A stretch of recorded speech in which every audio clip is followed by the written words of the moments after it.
welcome everybody. Welcome residents, welcome students, Dr. Porter and Tim. Tim, I looked you up on the internet, all the wonderful things you have done, all the countries you have lived in, and also the Pulitzer Prize you have won. Congratulations on that. And I know there are many other awards. What I would like to do is, could you introduce yourself and where you have lived, and also talk about Eckerd College when you graduated?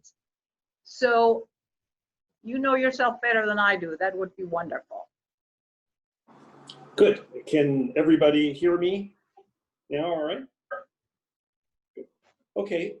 So I went to Eckerd College from 1974 until 1979. Yes, it took me 5 years to graduate.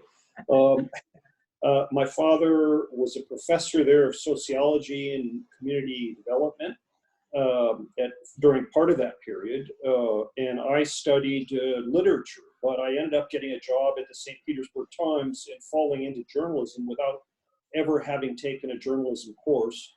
And so I worked there for a few years, and then I later won a fellowship to come here to South America. And I went to Chile, and during various courses in parts of my career, I've been a reporter in Chile, in Peru, in Colombia, in Nicaragua, in Mexico, in China, but I've also done, periods of time in Iraq and Israel, Pakistan, and India, and Indonesia, and much of Southeast Asia, and virtually touched on every country in Latin America, with the exception of Paraguay. But that's not actually very far from here. Maybe I'll still make it there, although I don't know if it would be for work. So that's my background, and I'm happy to talk a little bit now about why we're here, if you're interested. Absolutely, yes. And maybe a little bit about your family. I know. No, we have my family. We have long connections to both Eckerd College and to Westminster Shores. We moved to St. Petersburg because, as I mentioned, my father got a job at Eckerd College in the 1970s, and so they settled down in St. Petersburg. And my father and mother eventually went to live at Westminster Shores. They both passed now, but I actually had a connection with Westminster Shores from way back, because when I was in high school, I worked in the kitchen for probably 6 months. And I must say, I'm not the first person to speak to a group of people at Westminster Shores. My daughter, who might have been 8 or 9, was cajoled by my mother to give a talk there about spending Christmases outside of the United States, because that's all she had practically known. So I'm the second person to have, from our family, to have spoken to a group at Westminster Shores. I know everybody is still talking about Sophia and how amazing she was. She spent a lot of summers at Westminster Shores, if I remember correctly. I wasn't there then, but I know that she was well loved and appreciated. Yeah, I'm surprised they didn't charge rent. She spent so much time there. She should have been paying. But anyways, why don't I go in and tell you, I have retired. I retired a year ago. And my wife and I, about 6 months ago, we have been living since my retirement, a little bit more for my wife, have been living in Central America, Nicaragua, because my wife has business interests there. We decided about 6 months ago that in March we would take a 2-week vacation and come to Argentina. And when we left Nicaragua on March 5th, there were only 2 COVID-19 cases in Latin America, as far as we knew, in Brazil. And so we thought, hey, that's fine. We're safe. I brought a carry-on. My wife brought a little bit larger, but not much larger suitcase.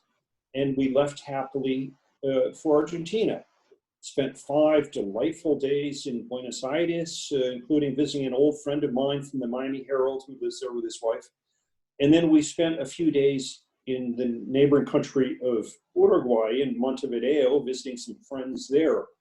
While we were in Uruguay, it was clear that the situation with the coronavirus was getting more dire. Of course, it spilled from Europe and it was causing worldwide alarm. I think it still hadn't been declared a pandemic, but the day that we left Uruguay to take the ferry across the River Plate to come back to Buenos Aires, there were lots of measures in place, and we were a little nervous about being close to other people.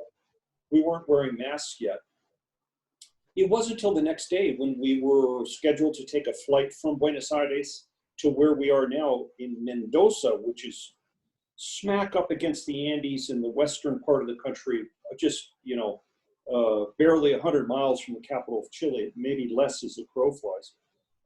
They almost didn't let us on the plane because at that point, it was really quite serious. And we thought, well, we'll still have enough time. We were scheduled to return to Nicaragua in 5 days, but we landed in Mendoza, went to the hotel, and the hotel said, well, you'll have to be in quarantine for 14 days here.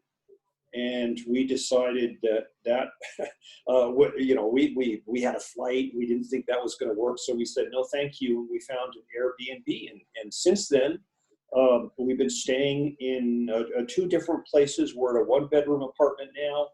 And the prospects are that we'll likely be here until August or September, or frankly, who knows at this point. But our story is one of gratitude, because Argentina's situation is quite different than the rest of Latin America. And we're thankful to be in a place where the pandemic has been taken very seriously. And let me talk a little bit about that, because we arrived here on March 16th in Mendoza. And it was on March 18th at midnight that the president declared a nationwide lockdown. And at that point, they had a handful of cases in Argentina, but the president here had been in contact with the leaders of both Italy and Spain, was very worried about the situation. And so, starting on the Friday, March 19th, it was you could not leave your dwelling unless you wore a mask, and only to go to the grocery store or go to the pharmacy. There were no exceptions. They didn't arrest people for walking their dogs close to their houses, say, but you couldn't go out and ride your bike. You couldn't take a jog. You couldn't just stroll around the city streets. You weren't supposed to be with anybody else from your household. So one person from a household would go to the grocery store or go to the pharmacy. Later, they made the lockdown even stricter and said, depending on the last number in your identity card, or in our case, our passports, you could either go to the supermarket on Monday, Wednesday, and Friday, or Tuesday, Thursday, and Saturday, or half of the day on Sunday. So Argentina, as of now, they have around 7,000 cases of coronavirus and around 330 deaths. This is very low. Argentina is a country of 45 million people. That's roughly the size of Spain, and yet Spain has 27,000 deaths and 230,000 cases. So Argentina is really very lucky. And even compared to other countries of Latin America, Brazil is a mess right now. I was just jotting down this morning, Brazil, it's a country with 4 times the population of Argentina, but they have 13,000 deaths already, and it's spiking dramatically there. And it's partly because of the style of the 2 leaders. While Alberto Fernandez, the president of Argentina, has reiterated on numerous occasions that the health and public health has more importance than maintaining economic activity. And so he's stressed this once and again. Meanwhile, the president of Brazil, who's a populist and I would describe him almost as a style that's very Trump-like. has minimized the COVID-19 as just a little flu. And he came out at one point in late April saying that some people will die, that's life. So he's really minimized it, and that's led to a situation now where he's in political crisis, and the death rates, mortality rates are going up very sharply in certain cities, specifically Rio de Janeiro and Manaus, which is on the banks of the Amazon River, are facing almost calamitous situations with overflowing burdens on hospitals and so forth. We've watched it sort of ebb and flow here in the early weeks. The crisis in Ecuador was tremendous. Guayaquil is a city about the size of Chicago. Was very dramatic with people dying at home. They hadn't been tested for COVID-19, but they were dying of all sorts of things.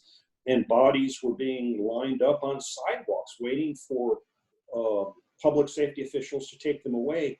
The funeral homes were totally almost paralyzed with all that was happening there. Luckily, Ecuador has taken it much more seriously after a few weeks of dire situation. But we're seeing that it's hitting very hard in places like neighboring Chile.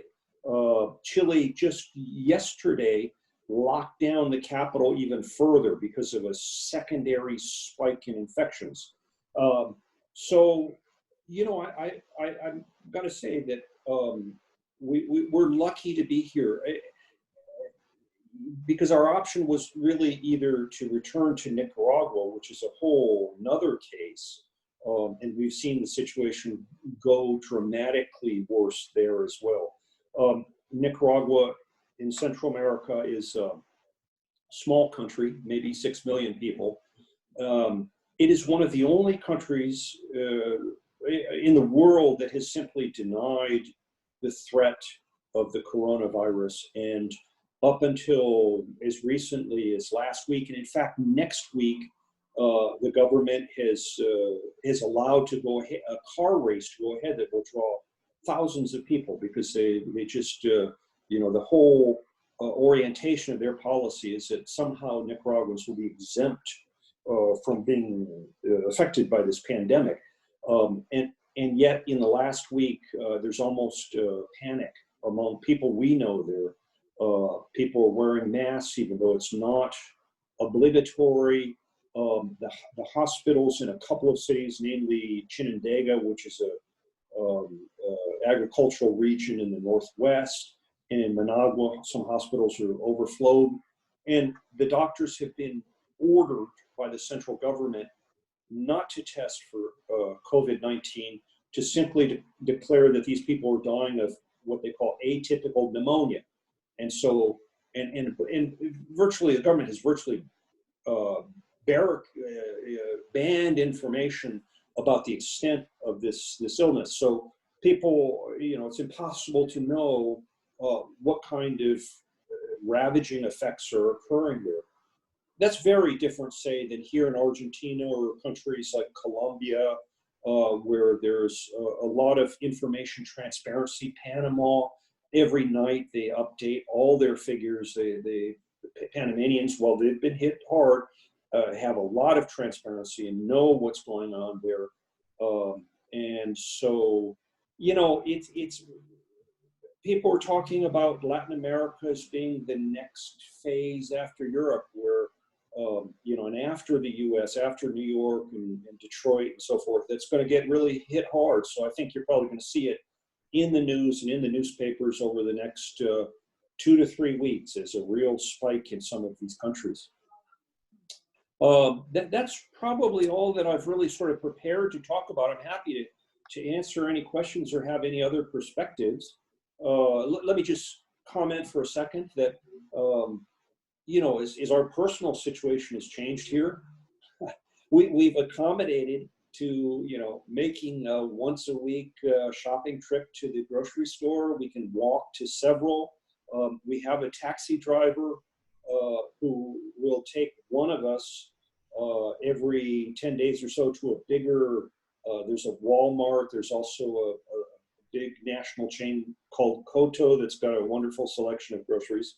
The lockdown has been eased somewhat now, so that I can go out and take walks 4 days a week in a wonderful park that's across the street from where we are.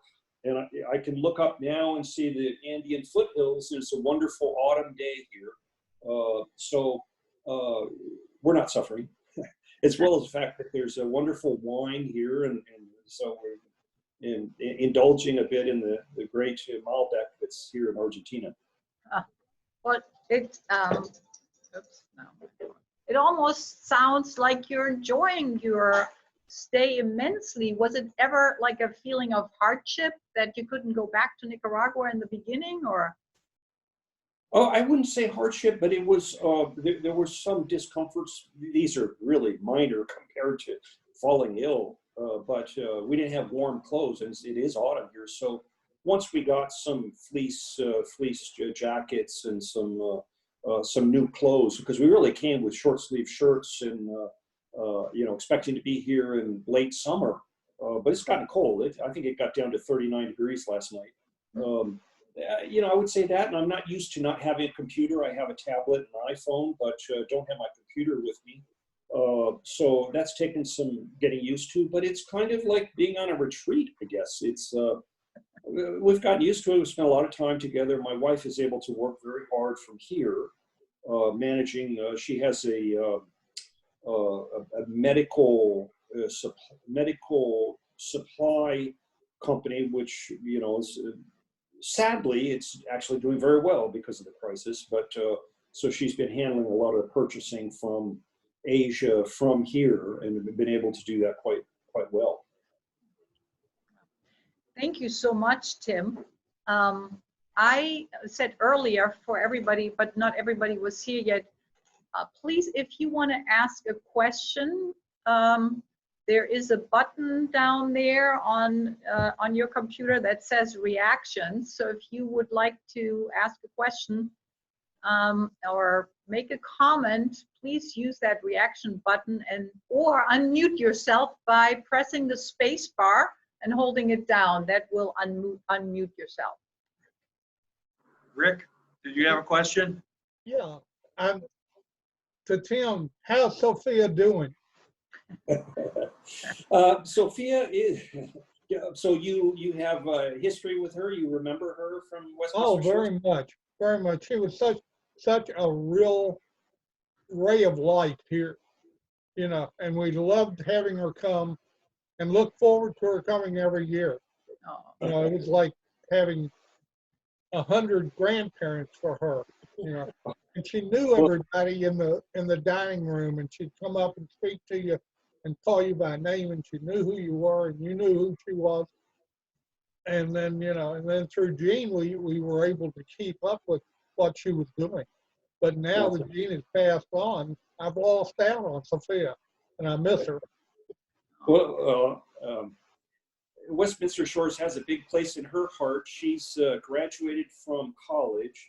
She went to Smith College in Massachusetts, an all-women's college, and then she's just finished her first year in a PhD program at Penn State University. She's studying geology and hoping to be a geologist. Where that came from, we don't have any hard scientists in our family except my uncle Lowell, who was a geologist as well for a period, but she took to hard science, and that's what she's doing now. She's had some of her summer plans disrupted. She was supposed to go to Kenya to do field research on a very old volcano there, but because of the coronavirus, that's not possible. So she'll be a teaching assistant over the summer in College Station, Pennsylvania. Well, give her our best when you talk to her. I'll give her your fond regards. Yeah, she's still in our hearts. Oh, wonderful. Anybody else? Yeah, so do we have any questions, comments? There's Bill. Oh. Go ahead, Bill. Yeah, he can unmute himself. Can you hear me? Yes. Tim, Bill Hall, resident at Westminster Shores. Your parents and I go back many years. I came into this area in the 70s and worked with your dad on some Presbytery committees. It was in Westminster Presbytery. I did not really get to know your mother till I moved here. Your father was deceased by then. And I was at one point chair of council, and one of my favorite memories of your mother was she was quite good at sharing her opinions, and I respected her for that. She had a certain clarity. I'm interested. First of all, I will acknowledge I know little about governance in South America. But listening to you, if I heard you correctly, I heard a parallel between Brazil's style of. Whoops, everybody is. Rose up. Bill, we can't hear you if you can hear us. I can try to address some of what I think where he might have been going. Okay. Okay, a little background on Argentina. This is a huge, sprawling country, not one of the most populated countries. I think Colombia, for instance, has a little higher population, but this is a country with a really storied history and huge ties because of the past migration of Italians and Spaniards here at Argentina. And so for years, decades really, Argentines considered themselves more European, and they really looked down on some of the rest of Latin America. This was a really important country in the world scheme a century ago. Argentines will often remind you that it was the world's 7th biggest economy in the early 20th century, 1910. To be an Argentine was to be, a leading citizen of the world because they have so many natural resources and so forth. And so, Argentina is a country with an important past, whereas Brazil, the saying is always Brazil is a country with an important future. And whether they'll ever achieve it or not is another question. Well, Brazil's really forged ahead in the last 20 years and is a powerhouse in everything from agriculture and soybeans sales to China to manufacturing of aircraft. Their company Embraer is one of the biggest industrial producers of aircraft in the world.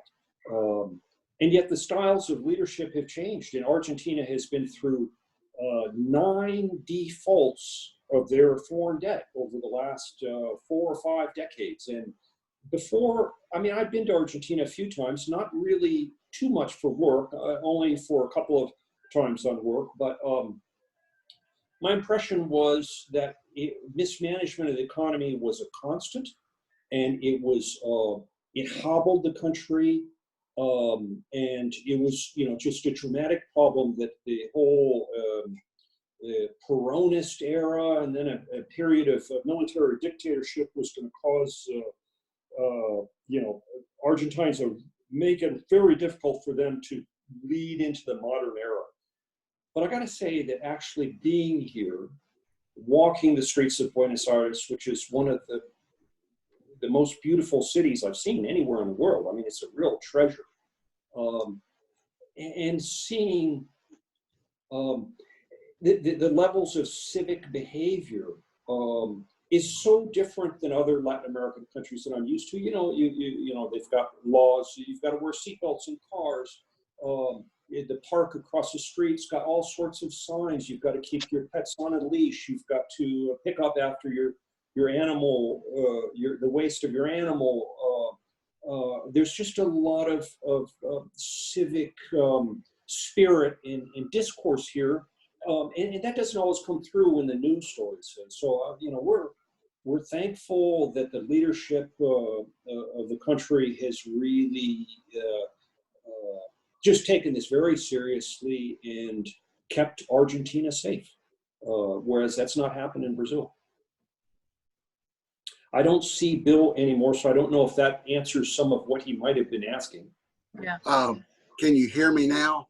Yes. Yes. Okay, the moment I let up on the space bar, I was cut off, and I just got back in with my iPad. I'm glad this is being recorded. I will look forward to hearing. I just got back in a few moments ago, but I'm sure what you said was very helpful, Tim. Thank you. You're welcome. Thank you. I saw that Joe had a question. Where's Joe? Right there. Yes, yes. I enjoyed hearing your story and just your experiences, living out of the country, Tim. I know back in March, Tiffany and I had a service learning trip planned to Guyana. And, just due to the uncertainty, it was actually our college that pulled the plug. And I know that just that uncertainty and frustration, it can be a lot to think about. So my question to you was, I'm here living in the United States. I live in Connecticut. And I wanted to ask you, having an outside point of view, living in a different country and experiencing the different countries' laws and the ways that they're handling with it, and then sort of looking into the United States, like seeing how the United States is handling it from an outside point of view. Like, what do you think about it? What is your take on that? And do you think that there's anything that the United States can learn about and adapt that potentially your country is doing better, per se? Like, what's your opinion on it? Well, it's tremendously dismaying. Let me make sure I'm not muted. Yeah. It's tremendously dismaying to me to see how the U.S. squandered so many weeks of time to prepare. We should be a world leader in public health. And for decades, the CDC was really considered, a model institution. And so, this is partly my personal politics, but it's very deeply dismaying to see that the pressure to return to economic activity just seems to indicate that people want to, that their economic livelihood is more important than lives saved, because it's just so many, the deaths are so high. And I think it's unacceptable. This is also not a country, a situation that is really respects national boundaries. It's, this is a worldwide pandemic, and we're only, I would say, as strong as the weakest among us. So we need to have a global perspective on it.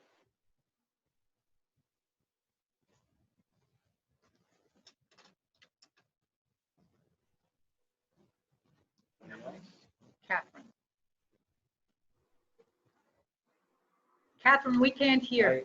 Sorry. We can hear you now. You can? Yes. Okay. Hi, Tim.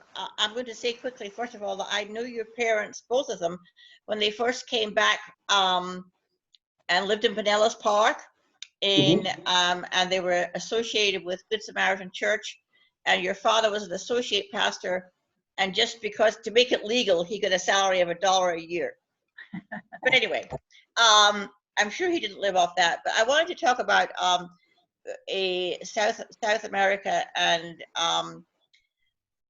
thinking of Venezuela and Brazil, and also our country. Don't you think the leadership and in Venezuela and Brazil, first of all, would you call them dictators? No, I wouldn't call the Brazilian leader dictator. He was elected in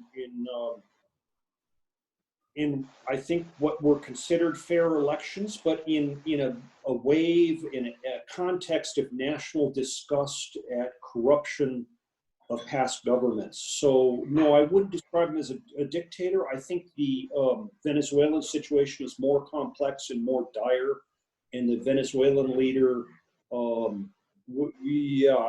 think it's certainly fair to call him an autocrat, and being, a dictator would not be out of bounds, I don't think. So each one is a little different, I would say.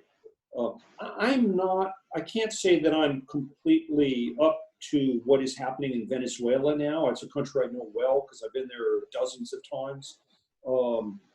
And that's part of the problem, is that in countries like Venezuela or Nicaragua, or even Cuba, there's not a lot of transparency about what's happening. There may not be a lot of testing, or if there is, they may not want the public to know the magnitude of the crisis.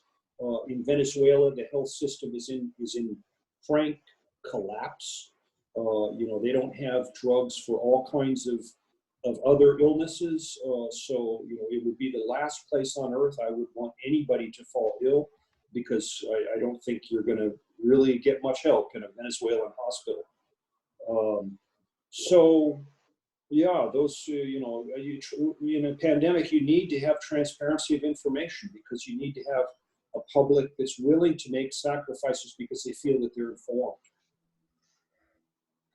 I'm just thinking about how the leadership of a country so much reflects the attitude of their actions towards coronavirus. And unfortunately, in these countries in South America, and I think here, we have that lack of leadership, important leadership that's willing to look at it. Well, I think it's true that leaders set an example, and so here it's not uncommon at all to see meetings of the cabinet where various cabinet ministers are wearing masks. It's very responsible. The media, the TV reporters were all wearing masks doing their reports. Newspapers have been very responsible in their coverage, which is good. I'm also sitting here online reading news coverage of Nicaragua, because we're so interested in. It's so important to us that the situation there, be better. But there's just, it's impossible to get any information out of the government. It's all anecdotal. It's all on social media. People are posting videos of employees at hospitals taking the bodies of people who have passed away in the middle of the night to cemeteries. There's a horrid case of a man who took his father to the hospital one evening, came back the next morning to visit, and was told by the hospital in Nicaragua, well, he passed away. We buried him already. And they didn't even want to tell him exactly where he was buried. So that's a terrible situation, but it all comes from the top. It comes from the leadership in the country, whether they're taking ownership of the crisis and really thinking of the national good. I think Thank you, Tim. You're welcome. Ron had his hand up. Dr. Porter had his hand up. Yes, yes. Thank you so much. Thank you. I'm really enjoying your story. One thing that's interesting about this to me right now is how we're starting to look at a global crisis that is leveled. So if you look at Brazil and the Amazon, we've been dealing with the fires there. In Australia, we've been dealing with locusts in Africa. Now we're having this situation with this plague, essentially. And how different crises are now being exacerbated as we rush to get back to normal. So before all of this was happening, the United States was dealing with this huge issue of migration and immigration based on violence and war that was happening in Central America. And because we're just getting coronavirus coverage 24 hours a day, we've kind of lost what's happening with that. So I'm wondering if you can kind of tell us what's going on with the political, the war situation, and the migration situation in Central America, and how that may impact us in the United States. Those are great questions. I'm not sure I can fill in too much, but several things that you said triggered ideas. I should say that one of the things that surprised us over the past 6 weeks here in Argentina is that the crisis generated some xenophobia. We felt that in several cases, when Argentines saw that we were foreigners, they were nervous. They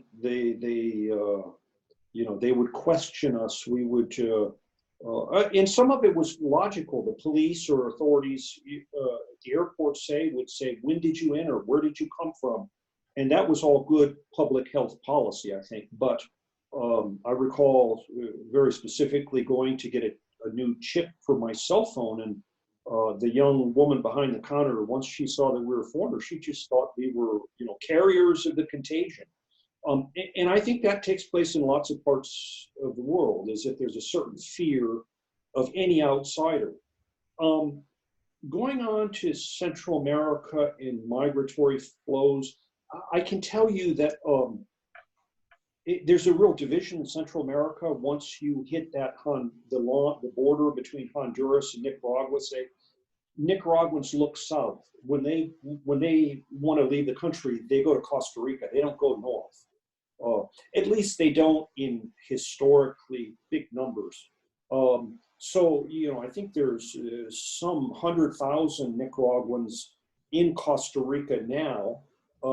And if were this health situation to get much worse, that border is closed, but you would certainly have Nicaraguans wanting to somehow get across the border. And much of that border is jungle. So that, if there's a will, there's a way. In terms of the three, what they call the Northern Triangle countries in Central America, Guatemala, El Salvador, and Honduras, they've got abundant reasons to want to flee those countries anyways. And so to have this on top of that, it's certainly going to cause the migration problem to continue. The deportations, so many deportations have continued to occur just in the past 2 months anyways, with deportees often being infected by the coronavirus. So it's just made the problems worse in those countries. And that's gonna impact economic stability. It's going to trigger more migration. I have no doubt about that. And as they migrate, it's going to exacerbate the problem in Mexico into what's been largely a problem in larger cities is going to really come into smaller places. Anytime there's movement of people, it causes the virus to spread. So I would foresee a more dramatic situation unfolding in Mexico as a result of this as well.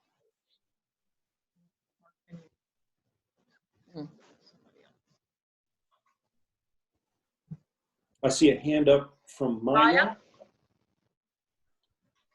Hi, how are you? Good. Just 1 second, Tim, for you to know, that's Maya. She's my daughter, and also for the residents to know. I invited her to join us. Oh, I didn't know that. That's wonderful. Nice to meet you, Maya. I was sitting here. You. Sorry to interrupt. I was sitting here and I kept thinking, what student is that? It's very good to see you. Good to see you too, Dr. Porter.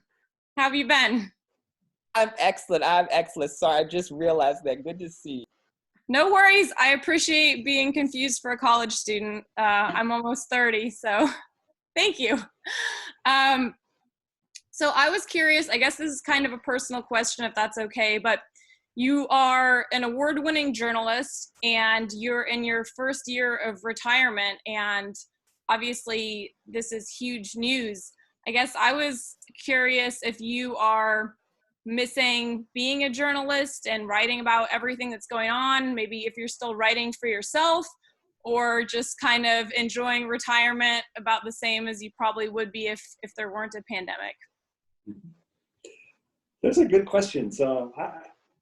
Do I miss working? I can't say I miss it a lot, because I was a little dismayed at where some of journalism was going over the last decade, and I pretty much worked for the same company, although it had different names over the course of 30 years. It was first the Miami Herald, and then it was a parent company, Knight Ridder, which was bought by another company, McClatchy, and so I was with that company the whole time. There was such an emphasis on scoop reporting, getting documents that nobody else had, and getting insiders, whistleblowers and stuff. And I felt that there was an appreciation for good reporting that told context of foreign places, to bring foreign countries, all aspects from social and cultural to economic and political, home to Americans. That hasn't been appreciated as much on some of the kinds of media that I read. Of course, the big newspapers still have a lot of foreign reporting, but there's such great ignorance in the U.S. about foreign affairs, and I miss that aspect. I miss writing stories that are tell a slice of life of what it's like in different places. I'm not doing writing right now, partly because I don't have a computer. I don't have a keyboard. I can sit. I would have to type it on my iPhone or type it on this tablet, and I don't even have a keyboard for that. But what I am doing is I'm doing a lot of reading and really enjoying reading. Some of the better fiction and nonfiction books published in the last few years, and that's been incredibly rewarding. Yeah, does that answer your question? Definitely, it absolutely does. I was curious about the reading too, so that also answered an unasked question. I've been doing a lot of reading myself. It's been a nice way to, stay positive and stay learning throughout all this. One of the great joys I've had in the last 3 weeks is realizing that the Washington, D.C. Public Library allows me to check out digital books, audio books, and so I've been able to just read to my heart's content because there's not a lot of English books here. I had brought 3 and I've read them all, and so I was very eager to have access to other books, which we have, thankfully. Tim, I've got a question too. If nobody, or does somebody else have a question? I'd let anybody else? Sally had a question. Sally? Okay, Sally, you have to unmute yourself. Or you have to do it, Mark. I was going to ask the question, Bettina. Okay. Tim had mentioned that of the impact of the virus shutdowns and virus spread on his daughter's plans, Sophia's plans. And we've had the same story from several grandchildren who have had their summer study programs and internships and things disrupted. And for them, the impact of the virus and shutdown is a lot different than it is for us. For us, it's a sort of an inconvenience and a possibly less than exciting period in our lives. For those younger people, it's a real disruption of their plans and maybe result in a long-term extension of their study horizons. I'm wondering if some of the younger people on this call could tell us a bit about how the corona has changed their summer plans and whether they view it as something where the shutdown is worth it or not. Yeah, absolutely. I think that's a great question. If you guys don't mind, I'll take that one. It has definitely been, at least for me, a major, major disruption in the way I do my academics and just my whole college in general. As I mentioned before, Tiffany and I had a study abroad trip planned to Guyana, and that was going to fulfill some of my requirements for graduation, the service learning hours. Unfortunately, that was canceled. So just sort of like just everything with that. And then also, even this summer too. This summer, originally, way back when I was thinking about doing an international class for entrepreneurship, which I'm assuming that unfortunately is no longer happening, as well as also even just jobs for the summer, like work, being able, my summer job is I'm actually a kayak instructor, where, we have people come out and I'll take them out into the ocean and things like that. And it's just the uncertainty where I don't really have a job. So therefore I can't really finance my education for the fall. So it's sort of like figuring out, what the plan is for this fall, as well as also if there is going to be continuing online classes, if it makes more sense to take the semester off and then extend my college, graduate later on. Also, I mean, as you mentioned, just the uncertainty of everything too. Like we haven't really heard anything from Eckerd if they're going to resume classes in August, most likely just because they're still making decisions. But it's just sort of like where at least I had a plan where I'm going to go to college for this many years, take this many classes. I'm going to work now so that I can pay later, pay through college. And it's just all up in the air. I'm not sure you know, whether the college is going to be open, if I'm going to have a job. So I guess just like being flexible is the biggest thing that you can do.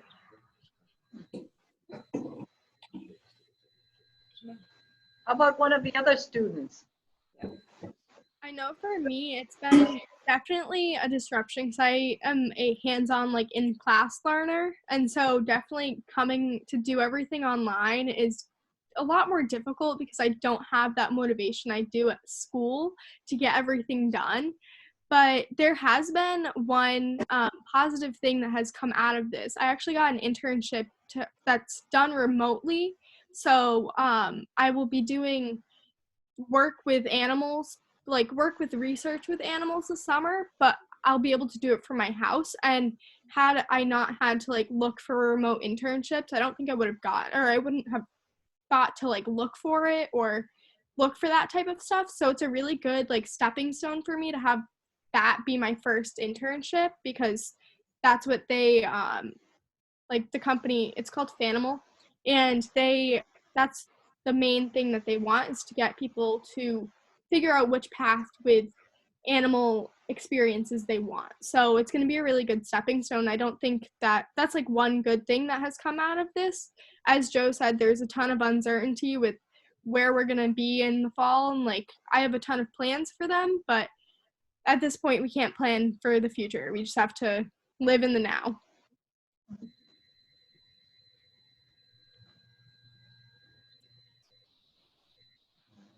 Do we have another student?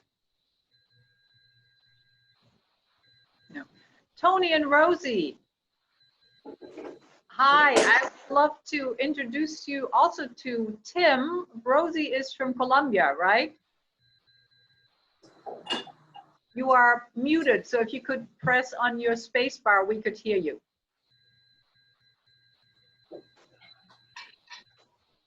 That's unmuted. Go ahead.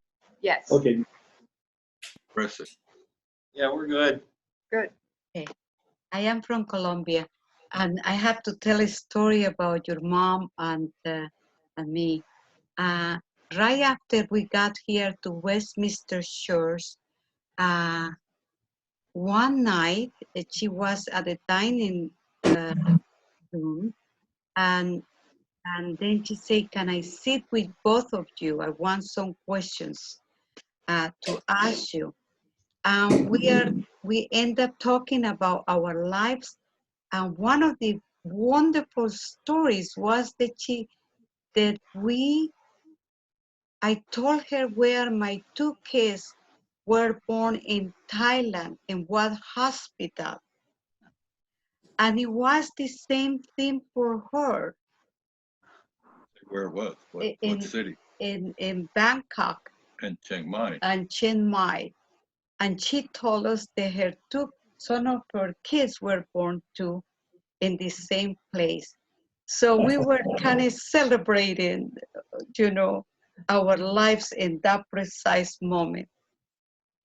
That's, I think she told me that she had met a couple that had kids that were born in Thailand. That's wonderful. I've been back to visit that hospital and just thoroughly enjoyed going to see it, and yeah, it's a great experience. Yes, it was lovely to hear our stories mingle. In what part of Colombia are you from originally? I am from Cucuta, the border with Venezuela. Oh, sure, I've been there. Beautiful place. Thank you. So Mark, can you go on? I want to see. Is there anybody else? When we have the speaker view, we can't see Ron. Yes, well, one, I want to say hello to Tony and Rosie because I've not seen them in a while. Namaste, good to see you. The other thing I wanted to go back to Joe's question real quick, and this is for the students, and I'll be very honest with you right now. If I were you, I would make sure you have a LinkedIn account, and I would start applying for every virtual job opportunity you can. And I would also tap into the Office of Career Services at Eckerd College to assist with that. We don't know what's going to happen with Eckerd in the fall or whatnot, but we are seeing what's happening in California right now, especially the Cal State system, And so we are in a period of the unknown. And I don't think that we're really talking about how finances in this period really do matter for young college students. We really are not talking about that. So I would do that. I would prepare as if you were going into an unknown situation. That's a good thing to remember, Dr. Porter, is we have that career services and places that can help. I'll definitely have to look into that. I'll send them an email and get those connections. Tim, you have lived in a lot of different countries. And by the way, we didn't even tell everybody, you also wrote a book. So there are two questions. So what's your favorite country you ever lived in? And can you tell us a little bit about your book too, please? So I was sent and went with my family to China for 6 years. And that was a period 2003 to 2009. So it was the run up to the Olympics. And China was, still on a very sharp trajectory upward in terms of lifting hundreds of millions of people out of poverty. It was a life-changing experience for me, both, personally and professionally. My mother was born, my grandparents were missionaries in Fujian province on the southeast coast of China, north of where Hong Kong is, but they spent 5 to 6 years in China.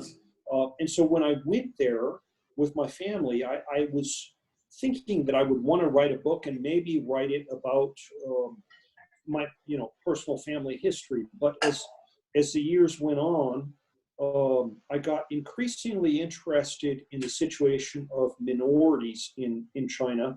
The Han population is 90% of the country, so one doesn't hear much about the minorities, but there's 56 identified minority groups, and that's leaving some out. But you've got ethnic Koreans up here in the northeast, near the border with the Korean Peninsula. You've got Mongolian peoples in north central China. You've got the Uyghurs in the west. Got the Tibetans in the southwest.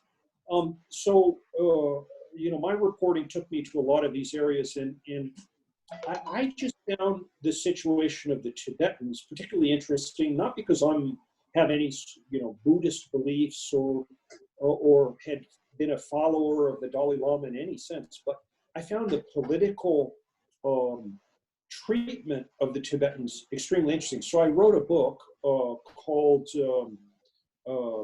Tragedy in Crimson: How the Dalai Lama conquered the world but lost the battle with China. And it's really basically about how he's in exiles, unable to go back. Tibetans in China are not able to leave the Tibetan plateau with any sort of ease. They can't travel to see the Dalai Lama easily unless they walk. They're fugitives from China and cross the Himalayas to go to Dharamsala in India to see the Dalai Lama there.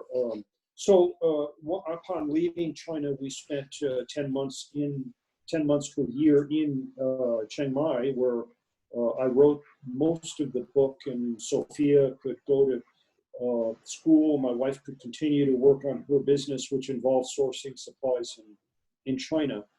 So that was a great experience for me. I really enjoyed capping the experience in China with the process of writing that book. Thank you. Bettina, did you have a second question I didn't answer? Oh, what was my favorite country? Oh, He's muted. I enjoy living there now. There's aspects. My wife and I would probably feel crimped if we couldn't leave from time to time. We love to go to New York City and visit our older girl, go to the theater there, travel to Europe. I spent so much time traveling in South America and in Asia, that going to Europe for us is a very special thing. And I've spent a lot of the last year actually studying French because we were planning to go to France this summer, but those plans are on indefinite hold right now. I think actually we're going to come to the end in a few minutes. So is there anybody? Connie Johnson. Connie Johnson, did you want to ask a question? Connie, can you hear me? I'm not able to figure this out yet. Next time. Okay, sorry. Why don't you call me later and I'll give you a little tutoring about this. So do we have another question? Ron. Ron? I see BJ raising her hand. BJ. Yeah.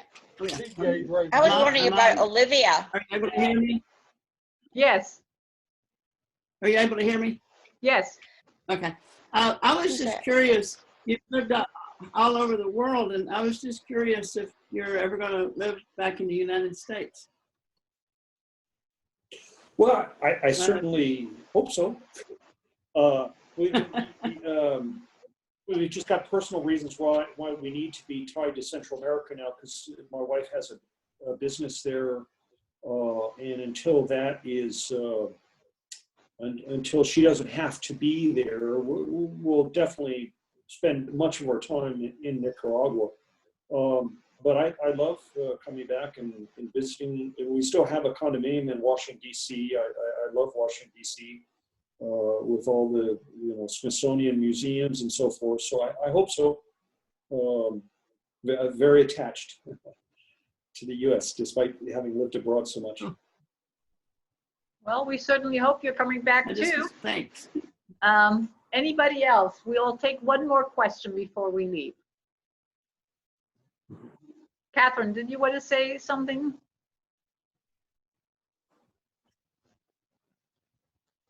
Olivia's plans were. Can you say that again? Olivia? We can hear you now. We haven't heard we have not heard from Olivia, and I would like to hear what Olivia's plans are for right now. Great. We're putting you on the spot. Well, as of last night, I'm a college graduate. So as of last night, I'm a college graduate now. So that's a new step in my future. Hey, congratulations. Thank you. It's really bittersweet. My original next steps, I work in the hospitality industry, so I'm a bartender and I'm a waitress, and I also work weddings, and I am an intern to an event planner and a wedding planner. So everything is kind of not happening right now. So I'm working on figuring that out through LinkedIn and through Eckerd's Career Services help. I don't have a job right now, so I don't have a plan yet. Well, Olivia, congratulations. Wonderful. So thank you. Can you get me on gallery view? Thank you. Great. We're kind of like going back and forth with speaker view and gallery view because of the recording that we're doing. So thank you everybody for joining us, and especially thank you, Tim, for being with us, spending time with us. And thank you all. Namaste. Thank you. Thank you. Bye-bye. You're welcome. Thank you. Bye. Thank you, everybody.